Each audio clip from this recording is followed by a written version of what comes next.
Emmanuel Levy of Variety called it a noisy, soulless, self-conscious pastiche that mixes elements of sci-fi, action-adventure, and romance, then pours on a layer of comedy replete with Hollywood in-jokes.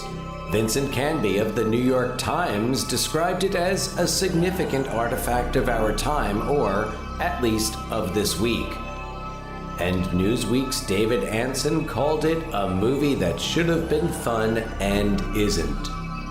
On this episode of Ruined Childhoods, we determine the fate of Demolition Man.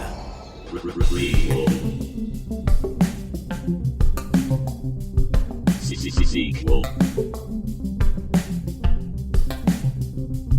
Reboot. Childhoods Podcast. Which one will it be? It's the Ruined Childhoods Podcast. Greetings, Starfighters, and welcome to Ruined Childhoods. I am very happy to be here talking to you right now. You specifically, John. You sound crazy right now. I have a lozenge in my mouth, you know? Yeah, we're just going to have to deal with that for the next few minutes. I'm in tech for A Few Good Men.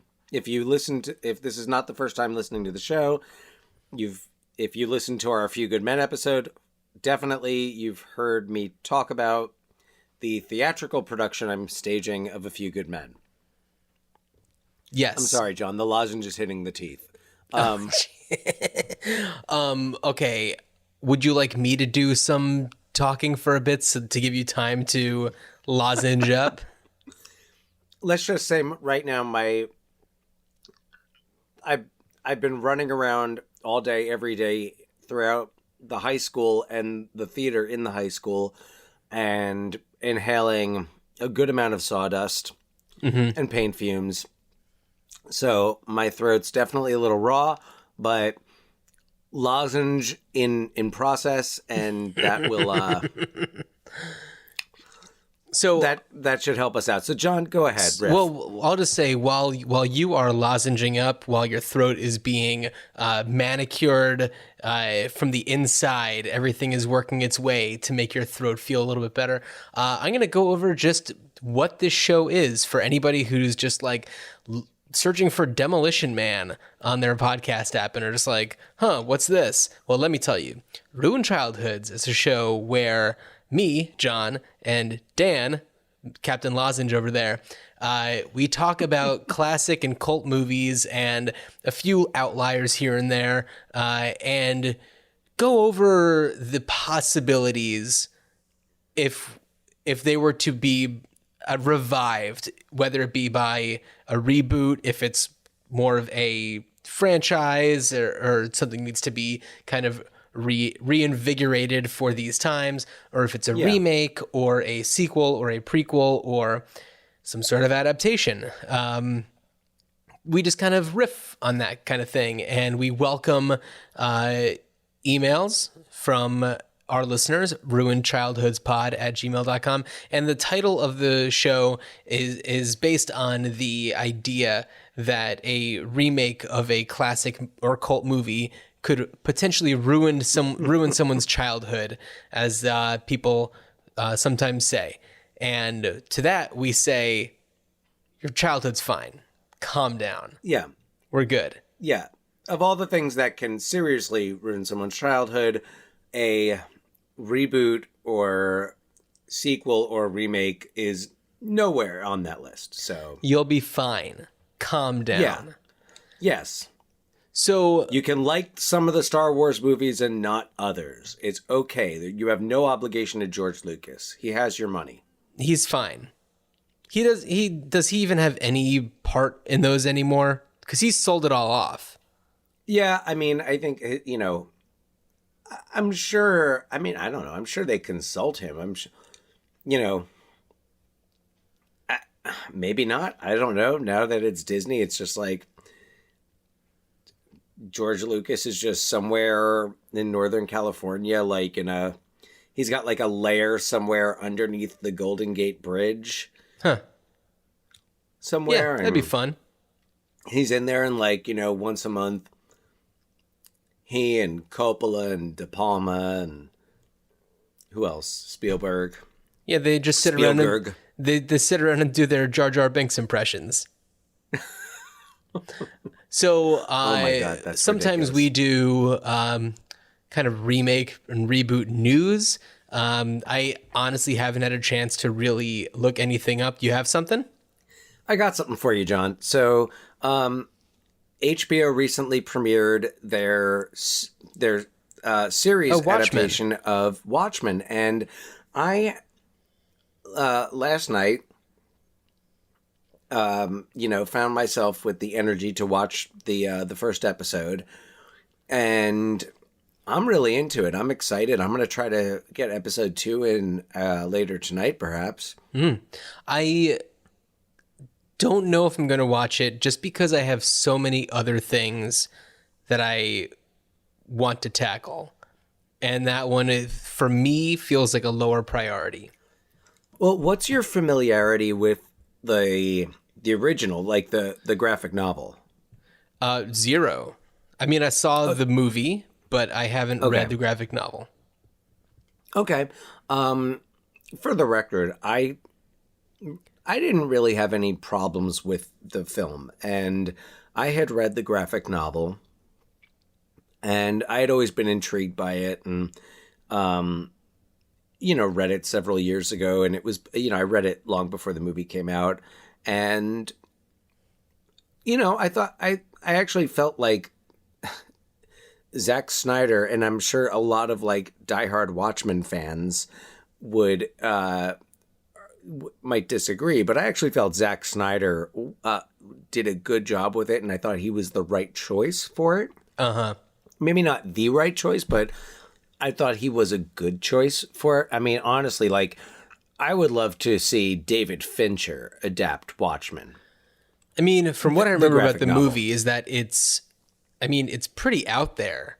Like, it's not your standard, I don't know. I think that if you're watching that movie, you have to at least have an understanding of what the origin of the property is. Yeah, I could definitely see being a lot more like, I could see myself being really confused if I wasn't familiar with the book. Yeah. So, But a lot of anyway, great performances in it. Billy Crudup, Malin Yeah. Ackerman. There's, strong cast. yeah, Matthew Good. Yeah. Matthew Great, Who- if you ask me. I didn't, but that's fine. That's okay. So, but yeah, anyway, so the series is, it's kind of, it picks up several years. I couldn't tell you how many years, but it picks up, several years after the events of the original Watchmen. I want to say it's like maybe 30 years later, and it's in this alternate future where, like, because in Watchmen, Richard Nixon ends up like being president through he's like still president in 1985. In the graphic novel, like the Watchmen win the Vietnam War, like what's his name, the Joker, or not the Joker, who played him in the movie? Jeffrey Dean Morgan played him in the movie. Okay. So like they win the Vietnam War, and like Richard Nixon just keeps winning terms, but now it's Robert Redford is president, and he's like, you could tell he's really, just from who supports him and who doesn't, that he's really liberal, and it's kind of like, it's this very relevant feeling commentary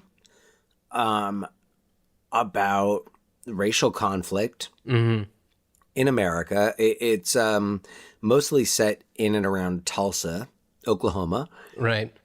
And I really like, it took me a while. Like, I really had to kind of process it, but I really enjoyed it. I really liked where they were going. They gave you enough pieces connecting the series with the events of the book, and I guess you could also say the film.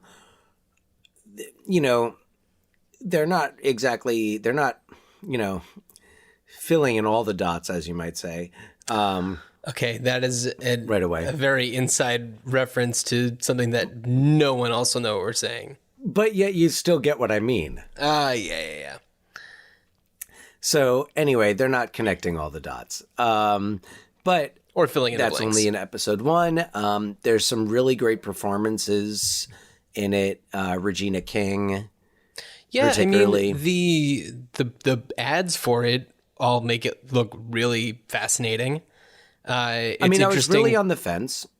It's interesting to know that it continues on. It's not replacing the books or the movie. It's just a continuation of them.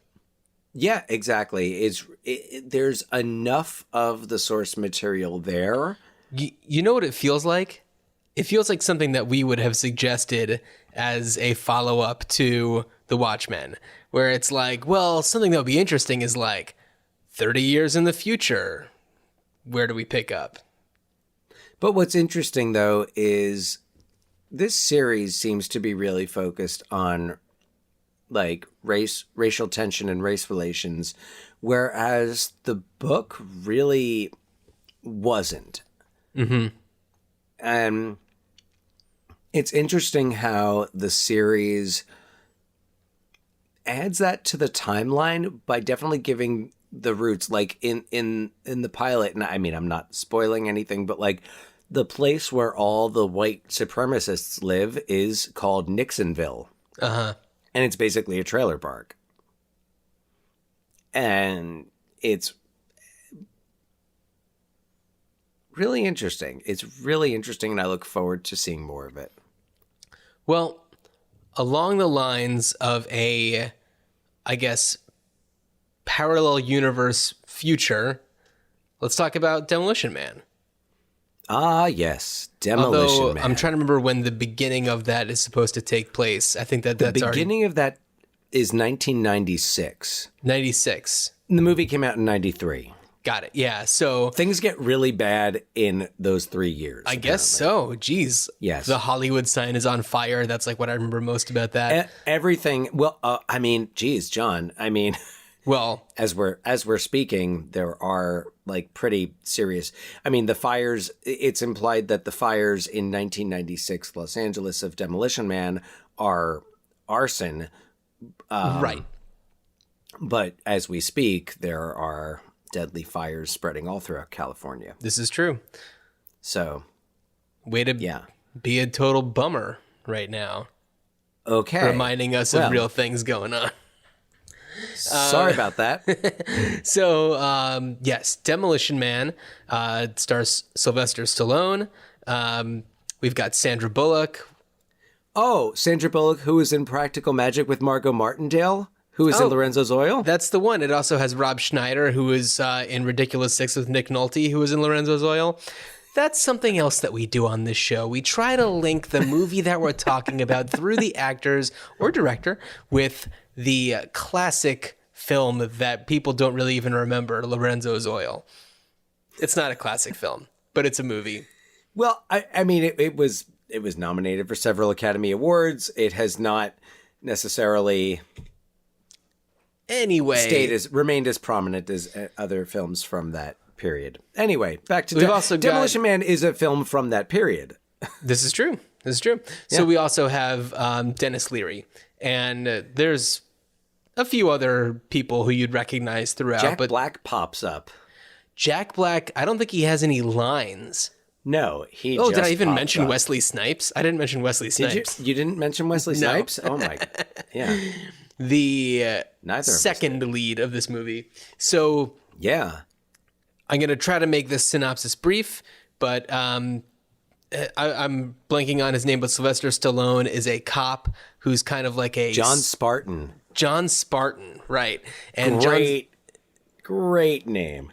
it's ridiculous. It's absolutely insane. And This is basically his like audition for Judge Dredd. well, that's what I kept on thinking about Judge Dredd while I was watching it too. So yeah, anyway, he plays Spartan, who is a like super cop who kind of plays by his own rules, but he gets the job done. And his main, well, it's true. He just always blows a lot of shit up along Yes, he the does. way. He's a demolition man. Hence the name Demolition Yeah. Man. Or he And- really likes the police. As That- in the band. Right. Who have the song, like, is it in the end credits or something? Yeah, well, Sting remade Sting, it for right. the movie.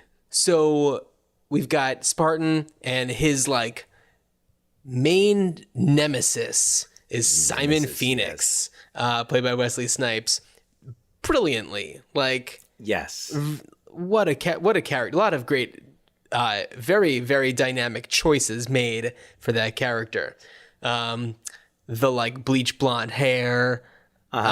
He inspired Dennis Rodman. He did. He absolutely did. So, I don't know if that's a good thing. well, it's just, it happened. Yeah. So, at the beginning of the movie, which takes place in 1996, which is the future if you're watching the movie when it comes out, but clearly the past now, Spartan finally catches Simon Phoenix, but as a result, a bunch of people, like hostages, died. And for that reason, Spartan is arrested, and the process at that point for incarceration is cryogenically freezing the prisoners. Which, by the way, if you're familiar with the original Austin Powers International Man of Mystery, I love how they parody this in that. Which is so interesting that this movie is worthy of parody in that, like a it's- spy movie. Yeah, Yeah, like it doesn't fit, but I'm like, they're totally doing Demolition Man. oh, absolutely. Yeah, because you have the scene, you have Sylvester Stallone like completely nude getting frozen, and of course he's in like a really cool like pose getting into it, and yeah, when it's Austin Powers, it's comical. Yeah. Yeah. So, what's the year that we then zap to? We go to 2032, 2032, which is rapidly which is approaching. still the future for us. Still the future. But man, oh man, it's going to be here before we know it. It's soon. And so Simon Phoenix is up for parole, allegedly. We later find out that it is actually a plan to bring him back in order to eradicate these like underground dwellers who are like shaking up the system. And They basically like live off the grid. It's kind of like if you imagine, all right, hopefully, people listening to this will follow the comparison, but if you've either seen the movies or read the books for the Hunger Games, it's almost as if District 12 was underneath the Capitol. That's the best way I can describe it. And it's like they're like they have this whole underground world, and they live off the grid, and they basically like steal food from, they rob from the rich and give to the poor, and they they choose to not live by the rules of society. It's a very dystopian film. and it's like if that was explored more, I bet that there's a lot more you could get into. What's up? Well, and this might be the appropriate time to share this, but as you might have also read, this was apparently it was based on this Hungarian novel that was published in 1986, and Hungary, especially in 1986, as a Soviet republic, was very, it was very much not necessarily the society that is represented in 2032 San Angeles, which is what they call Los Angeles now. But it's really interesting because I hadn't looked that up at first, and I was watching it and I was like, this is very, it reminds me so much of that type of like a dystopian novel, and so many dystopian novels are written because of circumstances. You know, 1984 is the classic example. But it's apparently the author, whose name is Istvan Nemir, is he basically said a committee proved that 79% of this movie is identical to his book. Oh, really? Which is called the English title is Fight of the Dead. The Hungarian title, I don't know, I'm probably not pronouncing this right, but Holtak Harka. Huh. And it was, published in 1986. And in the novel, a terrorist and a counterterrorism soldier are cryogenically frozen, then awakened in the 22nd century to find violence has been purged from society. I got to read this. Yeah. And he chose not to sue because it would have been too expensive for him to hire a lawyer and like take on Hollywood. And he said, he was like, I'm not the only writer that Hollywood did this to. He said, especially after the fall of the Iron Curtain, late 80s, early 90s, which this movie was released in 93. He said a lot of, and apparently there was like someone who illegally sold his idea to the filmmakers, I guess to Joel Silver. Yeah. Oof. But yeah, he said Hollywood plagiarized works of many Eastern European writers after the fall of the Iron Curtain. So it's interesting to think of this film in that context, and then also wonder, okay, so what else might have been stolen? Wild. Anyway, it makes a lot of sense. It's funny because I wrote in my notes here, I was like, it's totally a Soviet state. They believe in equality, not equity. And it like that was, Hungary, but not in this way. Yeah. I mean, that makes a ton of sense. And I really now want to read this book. I mean, come on. Yeah. So, there are a lot of, I'm trying to think of where I left off with the synopsis, but the plot to unfreeze Simon Phoenix was a ploy by like the police commissioner. I forget exactly what his title is, but he's basically the guy who... He's Dr. Cocteau. But he developed like he developed civilization. Like the new... Yeah. Yeah. This new like dystopian civilization is it's like the Cocteau Doctrine or something like that, and has nothing to do with the Cocteau twins. No, but it has a lot to do with Otho from Beetlejuice because he is his right-hand man. It's his plan to unfreeze Simon Phoenix to kill Dennis Leary's character, who is essentially he would never admit to being the leader of these, let's just call him District 12, but he really is. And he's the loudest voice. Yeah, he is the leader. Yeah, so once Simon Phoenix escapes from the prison lab, whatever you want to call it, cryo prison, and he starts terrorizing everything in sight, pretty much.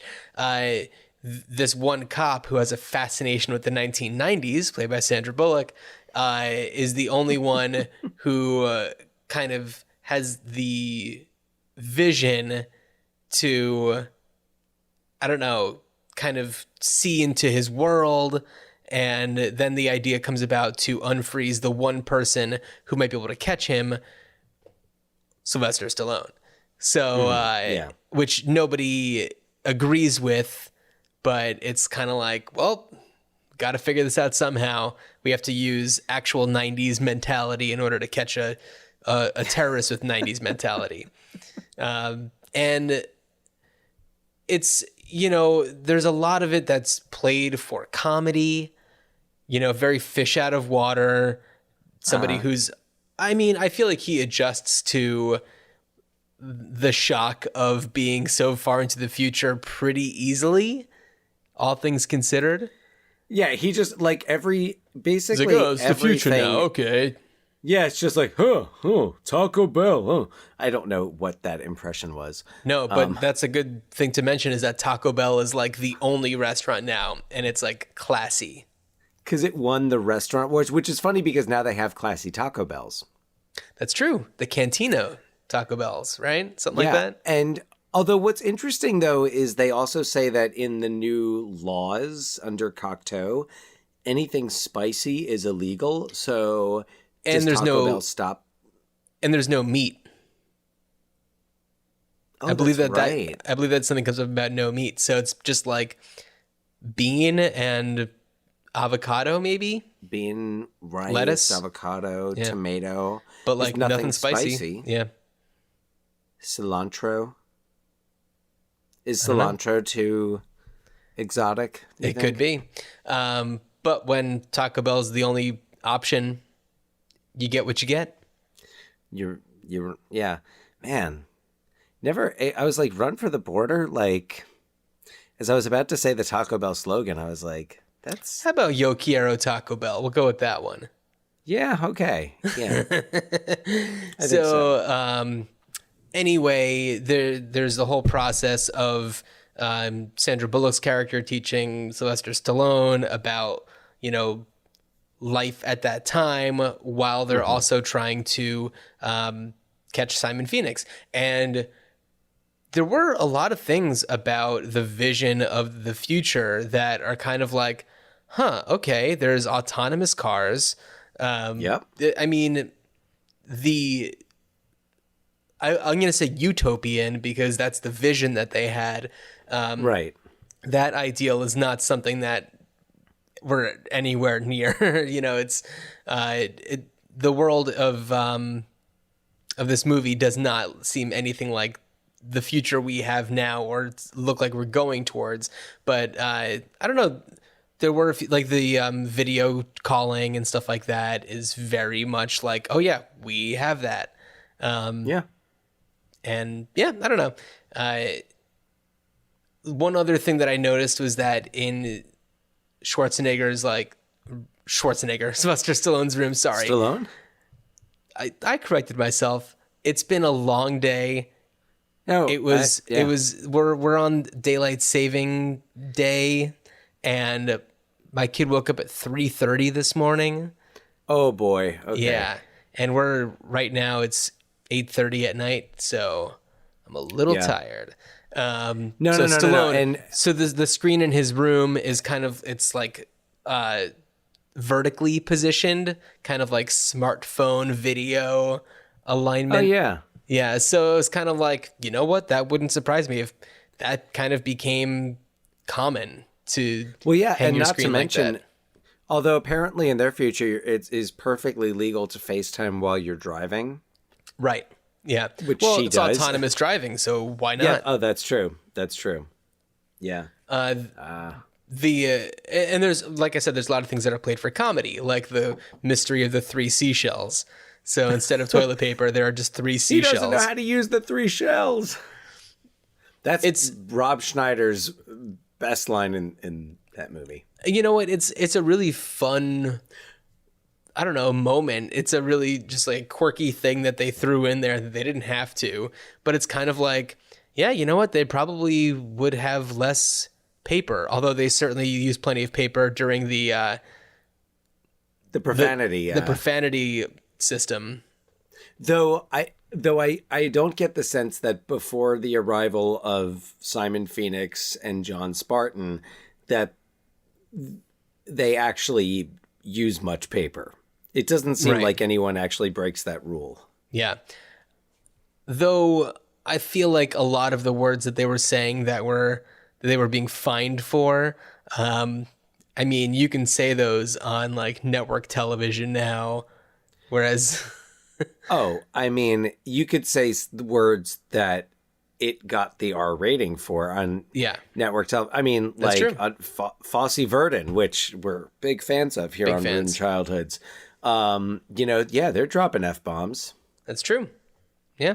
Yeah. So I mean, I got to keep 2 for A Few Good Men.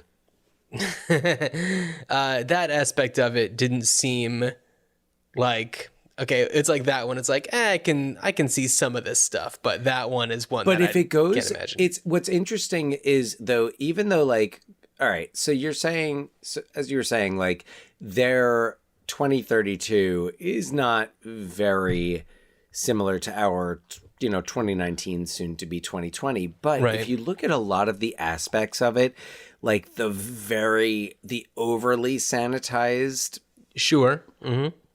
it's almost like not the type of right-wing conservatism that we have in politics today, but the more evangelical, like the kind of like George W. Bush, like born again, Right. like God has put me in the White House, that back in the good old days. Jeez. I feel like that type of, it's like the extreme vision of that, of the evangelical right, is almost that type of society. Yeah, that's a good point. The one thing is there did not seem to be any type of like race or ethnicity boundary or tension. Right. whatsoever. I mean, just kind of spitballing from your point, I guess rebuttal would be that, those people that are, on that side of politics also support things that are outlawed or mostly outlawed in the future of Demolition Man, like guns, like the police don't carry guns. That part of the culture isn't a thing. You can only find them in museums. But it's interesting because so then it's kind of like this combination of extreme right, extreme left. It's almost like people who are like, I don't know, Romney Sanders voters. Yeah, pretty much. I don't know if Romney is even extreme enough, but You mean Pierre Delecto? oh yes, Pierre, Monsieur Delicto. All right, back to Demolition Man though. Right. Simon Phoenix definitely does not obey any of these laws. Oh, certainly not. So, I mean, I could go into the whole thing, but basically, Stallone's character discovers these underground dwellers, and they make the connection of why everything is going down the way that it's going down, and what at first, he's kind of fighting off these people, but comes to realize pretty quickly that they are not the enemy. They are the ones that are kind of being hunted. And I don't know, everything works out at the end after some big explosions. Yes, there are some big explosions. There are some fantastic, there's just some great action in it. And it's like, we don't see that type of action in action movies anymore. And there just was something more believable about it. I don't know if that's the right word. Well, but I mean, more tangible about it. Simon Phoenix is doing like karate. Yeah, although Wesley Snipes is like a black belt. Oh, for sure. But he's doing like hand-to-hand combat a lot of the times. It's, pretty old-fashioned.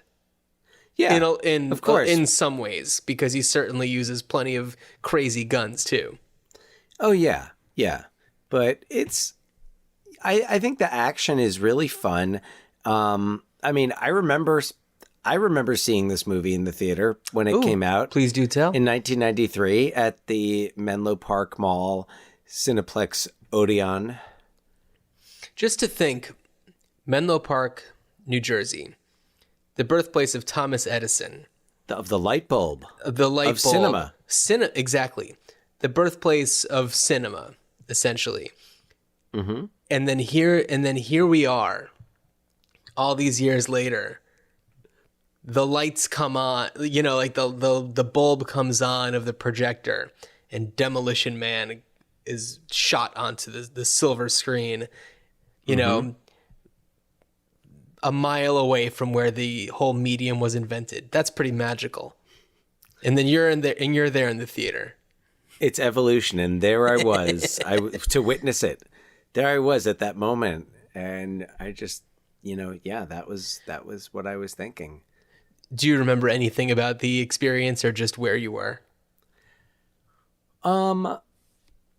I pretty much, I remember it was at Menlo Park Mall, and I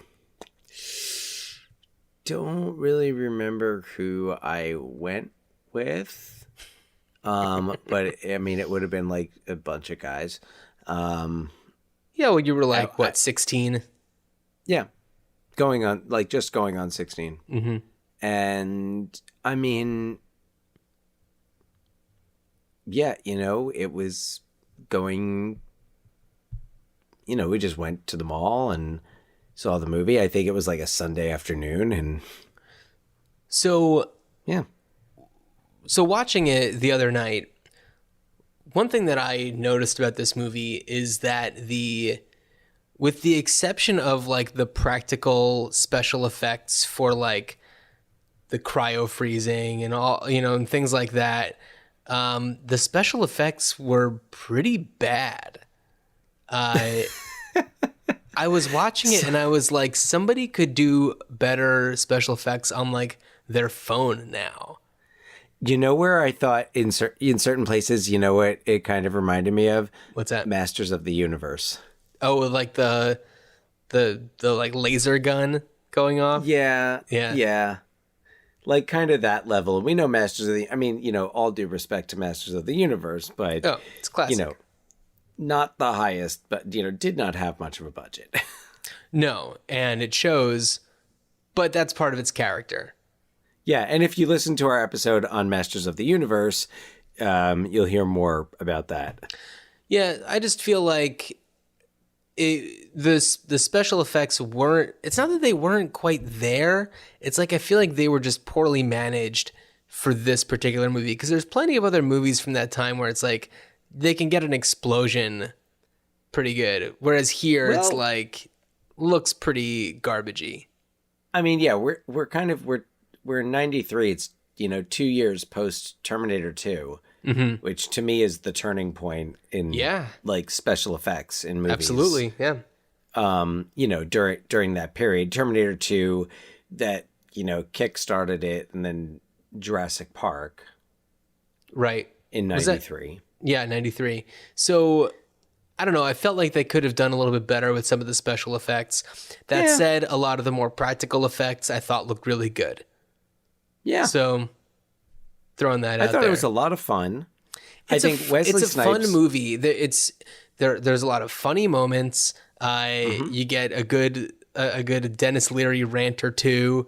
Yeah. Yeah. He definitely, he whips out some Dennis Leary routine. Yeah, for sure. Right. And personally, I feel like this is... the Sylvester Stallone that I grow very tired of very quickly. It's just there's a lot of machismo, and it's just all about like, look at my muscles. And a lot of the rest of his character is like trying to be super funny, but it just doesn't land. And a lot of it comes with like the profanity detectors and things like that. And, he plays a lot of things for comedy that would be so much funnier if the delivery was good. And I feel like he just didn't have it. I don't know. I think that he's fantastic in a lot of his other movies, especially the earlier ones, clearly, like First Blood or, the Rocky movies. I really like...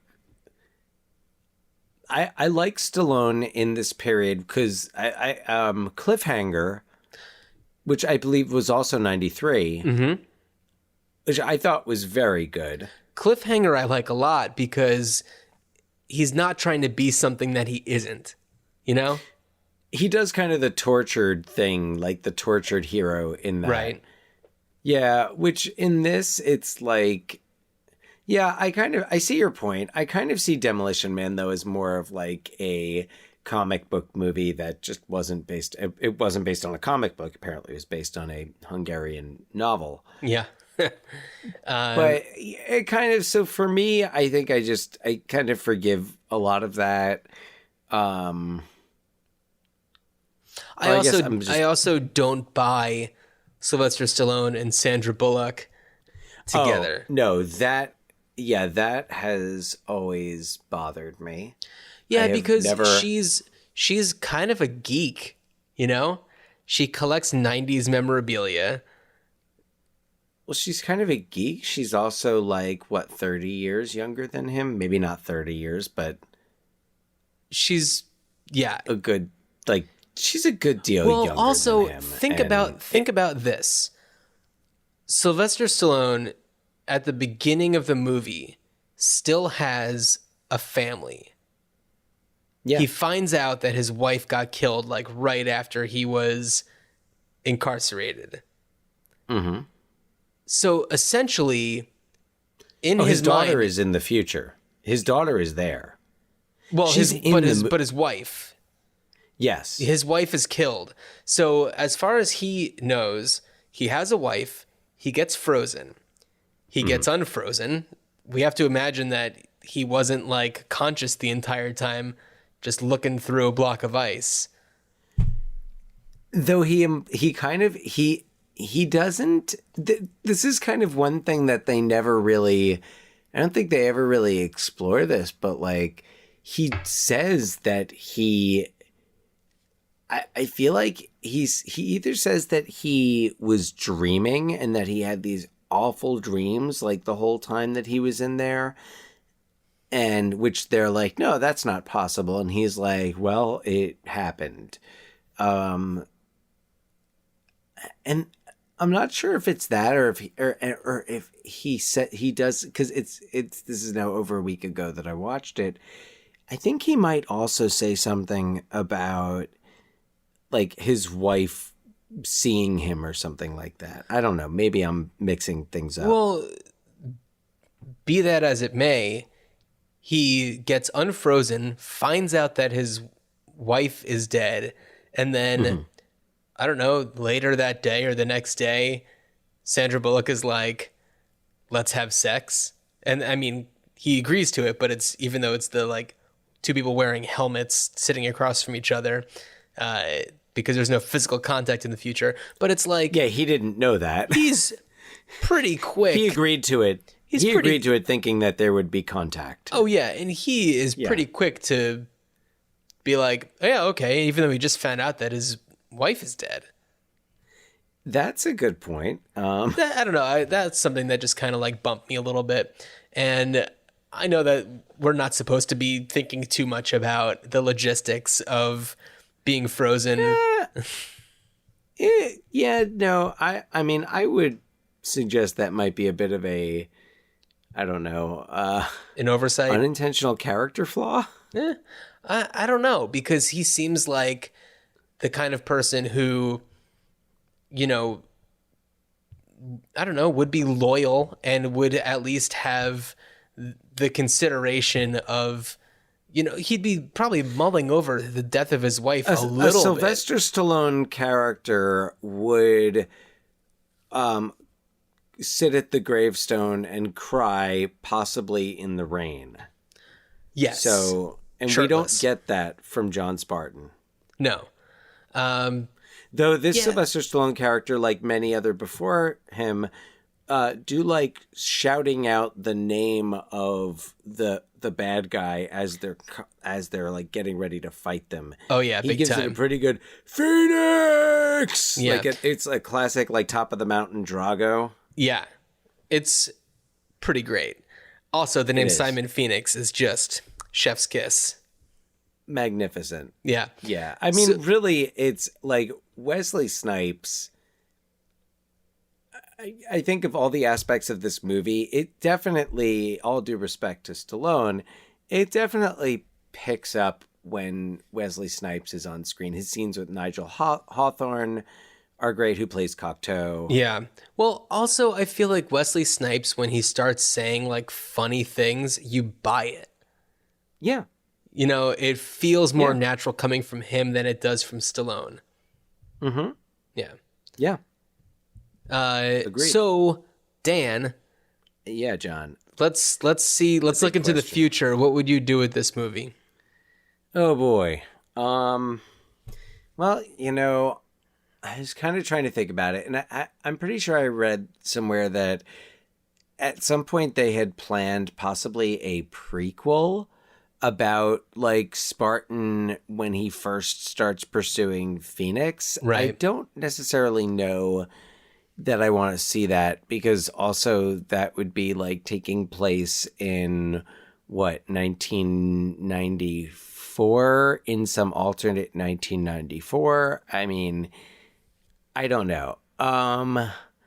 So I guess in thinking about possible ways to expand on this, I think a sequel could be possible, and there's a number of ways I think they could go with it. One could be that, I mean, like, look, if they are freezing these people, then I would imagine that they also have extracted DNA samples.